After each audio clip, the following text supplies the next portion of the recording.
দীঘায় জগন্নাথ দেবের মাসির বাড়ি হচ্ছে জগন্নাথ ঘাটের পুরনো জগন্নাথ মন্দির। এবার রথযাত্রায় গড়াতে চলেছে রথ।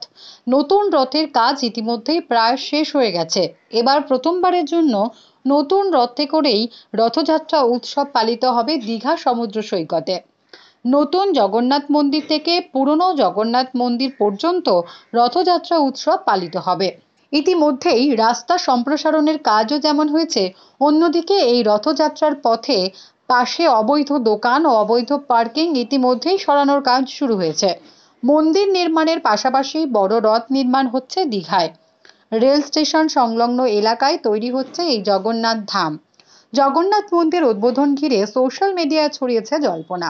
কয়েকদিন পর রথযাত্রা উৎসব দীঘায় জগন্নাথ মন্দিরে রথযাত্রার প্রস্তুতি শুরু হয়েছে। পুরীর জগন্নাথ মন্দিরের মতো দীঘা তৈরি হচ্ছে একটি জগন্নাথ ধাম। মন্দির নির্মাণ কাজ দ্রুত গতিতে চলছে। মন্দির নির্মাণ কাজ চলার পাশাপাশি দীঘায় জগন্নাথ মন্দিরে শুরু হয়েছে রথ নির্মাণের কাজ। 7 জুলাই রথযাত্রা।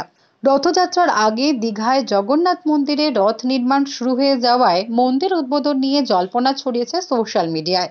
ফলে রবিবার রথযাত্রা হলেও জগন্নাথ মন্দির উদ্বোধনের কোনো সম্ভাবনা নেই। সমুদ্র জগন্নাথ দেবের দর্শনের জন্য প্রতি বছর বহু সংখ্যক বাঙালি পর্যটক পুরী যান। বাঙালি পর্যটকরা দীঘা এসে সমুদ্রের পাশাপাশি জগন্নাথ দেবের দর্শন পান। এই পুরোপুরি পুরীর আদলে দীঘায় একটি জগন্নাথ মন্দির নির্মাণের কথা ঘোষণা করেছিলেন মুখ্যমন্ত্রী মমতা বন্দ্যোপাধ্যায়। তারপর দীঘায় জগন্নাথ মন্দিরের কাজ শুরু হয়।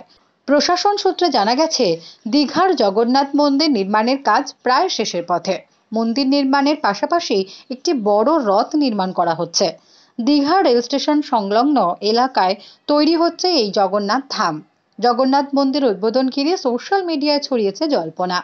পূর্ব মেদিনীপুর জেলা প্রশাসন জানিয়েছেন, এখনই জগন্নাথ মন্দির উদ্বোধন হচ্ছে না, কারণ জগন্নাথ মন্দিরের নির্মাণ কাজ সম্পূর্ণ হয়নি। দীঘা সৈকত সুন্দরের মাথায় আগামী দিনে জগন্নাথ ধাম নতুন মুকুট। দীঘা রেল স্টেশনের পাশেই ভোগীব্রহ্মপুর মৌজায় 25 একর জমির উপর চলছে জগন্নাথ মন্দিরের নির্মাণ কাজ।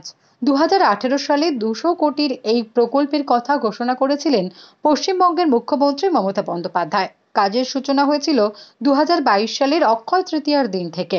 এখন প্রায় শেষের পথে বলাই চলে। দীঘায় জগন্নাথ মন্দির থেকে পুরনো জগন্নাথ মন্দির পর্যন্ত নতুন রথেই হবে রথযাত্রার উৎসব, এমনটাই জানা যাচ্ছে। এবার রথযাত্রা দীঘায় হবে মহা ধুমধাম। কালকে আজকেই ডিএম সাহেব এসেছিলেন। ডিএম সাহেব এসে বলে গেলেন যে মূর্তি এসে গেছে, আজকে আসার কথা, আসবে, দিলে এগলে সেখানে পুজো, তারপর রথ আসবে। রথ এসে এখানে 9 দিন থাকবে। 9 দিন থেকে 9 দিন পুজো পাঠ যাগযজ্ঞ হবে। পুজো পাঠ শেষ করে তারপরে আবার ওখানে যাবেন। এই যা ডিএম। কতটা খুশি যে এটা মাসির বাড়ি হচ্ছে, আপনি দীর্ঘদিন এটা তো দীর্ঘদিনের সেবায়ত মাসির বাড়ি হচ্ছে, খুব আনন্দের কথা। গোটা এটা মানে আমাকে ওয়েস্ট বেঙ্গলের শুধু নয়, ভারতবর্ষে পুরো জায়গায় ছড়িয়ে পড়বে যে এটা দীঘায় একটা জগন্নাথ মন্দির, মানে যেরকম পুরীর জগন্নাথ মন্দির একটা আছে, দীঘার একটা জগন্নাথ মন্দির আছে হলো।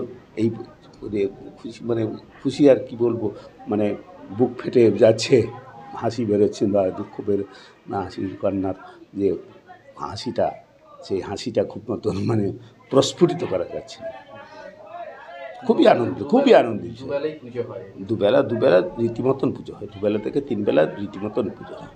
এই জগন্নাথ মন্দির মাসির বাড়ি হচ্ছে পর্যটকদের কাছে কতটা আকর্ষণীয়? পর্যটকের কাছে তো কতটা মানে দীঘায় পর্যটক তো শব্দের অর্থটা হচ্ছে যে পর্যটক আছে সে তো আলাদা ব্যাপার, কিন্তু ব্যাপারটা হচ্ছে দীঘায় যে পুরীর মন্দির বলে মন্দির একটা হলো, এই জন্য পর্যটক আরও বেশি লোক আসবে। Bureau report, Durnibar Bangla news.